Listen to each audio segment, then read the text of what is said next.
پتہ ہوتا ہے یہ کیا بات کرنی ہے، اور اس سے پہلے سائیڈ لائنز کے اوپر گفت و شنید ہو جاتی ہے۔ یہ تو محض چونکہ عدالت کے سامنے سب نے جانا ہے، اور ہم عدالت کے سامنے سرخرو ہیں اور مزید بھی سرخرو ہونا چاہتے ہیں، اور ہم نہیں چاہتے کہ عدالت کے راستے میں کوئی رکاوٹ ہو۔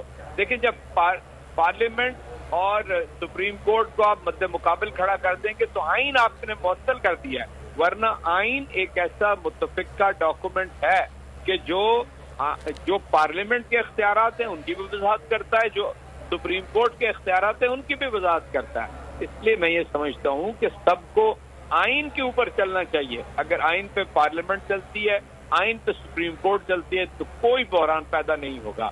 جب آپ اس سے انحراف کریں گے تو بحران جنم لے چکا ہے۔ بحران تو ہے، اب اس بحرانی کیفیت کا حل کیا ہے؟ ایک تو یہ سوال، دوسرا سوال یہ کہ آج وزیر اعظم نے اعتماد کا ووٹ لے لیا، پھر انہوں نے کہا کہ فیصلہ تو کر دیا ہے پارلیمان نے، اگلا فیصلہ بھی انتخابات کب ہوں گے پارلیمان ہی طے کرے گی۔ اگر آپ کو کہا جاتا ہے، سر سوال پہ کمپلیٹ سن لیں، اگر آپ کو کہا جاتا ہے مذاکرات میں آئیں، پارلیمان میں بیٹھ کر طے کرتے ہیں، آپ کو پارلیمنٹ میں آنے کی دعوت دی جاتی ہے، پھر آپ کیا کریں گے؟ دیکھیں نا، ایک طرف ہے سپریم کورٹ، جو چیز کوئی سپریم کورٹ جو کام کر رہی ہے نا اس کے راستے میں تو ہم رکاوٹ نہیں ہے۔ سپریم کورٹ نے کہا کہ آپ کوئی بات چیت کر کے آ جائیں اور وہاں پر جا کے بات کر لیں۔ اس لیے اگر یہاں پر کوئی ایسی بات ہوتی ہے اور یہ طے ہوتا ہے کہ آئین کے فریم ورک کے اندر رہیں گے اور مذاکرات گھنٹے کے اندر یہ بات کر کے جا کے سپریم کورٹ کو بتا دیں گے کہ جی ہم آئینی مدت جو ہے اسمبلیوں کی کم یا زیادہ کرنے کے اوپر راضی ہو گئے ہیں اور یہ متفقہ تاریخ ہے، اس لیے ہمیں آپ ایک دن دے دیجئے تاکہ ہم پارلیمنٹ کو پورا کر لیں۔ دیکھیں نا جی، عدالت نے تو ہمیں اجازت دے دی ہے تحریک انصاف کے ارکان اسمبلی کو اسمبلی میں جانے کی، یہ نہیں اجازت دے رہے۔ بالکل ایسا ہی ہے۔ اس لیے جب وہ اجازت دیں گے تو اس سے مشروط ہے ساری باتیں کہ ہم اسمبلی میں جائیں، 2/3 اکثریت پوری ہو، اس کے بعد اسمبلی کے اندر ایک متفقہ ترمیم لائی جائے، اس کے مطابق ایک تاریخ فائنل۔ اچھا، آپ کی طرف سے کتنی اسپیس ہے؟ آپ کی طرف سے کتنی اسپیس ہے اعجاز صاحب؟ میں جاننا چاہتی ہوں۔ اسی کا حصہ ہوں گی کہ مالی ضروریات ہیں انتخاب کرنے کے لیے، وہ بھی حکومت پورا کرے گی۔ تو کتنی ونڈو کھولی ہے سر؟ اعجاز صاحب کتنی ونڈو اوپن کی ہے؟ کتنی اسپیس ہے؟ ابھی پی ٹی آئی جو مذاکرات کے لیے گئی ہے کتنی اسپیس لے کے گئی ہے؟ کتنی باتیں مانی جا سکتی ہیں؟ دیکھیں، ہم تو ذہنی طور پہ تمام ونڈو اور سارے دروازے کھول کے گئے، ہم نے کوئی چھپا کے چیز نہیں رکھی۔ دیکھیں، ہماری پیش نظر اس ملک کے اندر انتخابات کا انعقاد ہے۔ جب انتخابات کا انعقاد نہیں ہوتا تو پھر کوئی قانون نہیں ہوتا۔ 22 اپریل سے پنجاب کے اندر کوئی حکومت آئینی ایگزسٹ نہیں کر رہی۔ کیوں نہیں سمجھتے یہ لوگ کہ آج جتنے دن بھی اس سے اوپر 5 روز گزر گئے ہیں، یہ معلق ہے پنجاب کی حکومت، ان کا مینڈیٹ ختم ہو چکا ہے، ان کا کوئی امکان نہیں ہے۔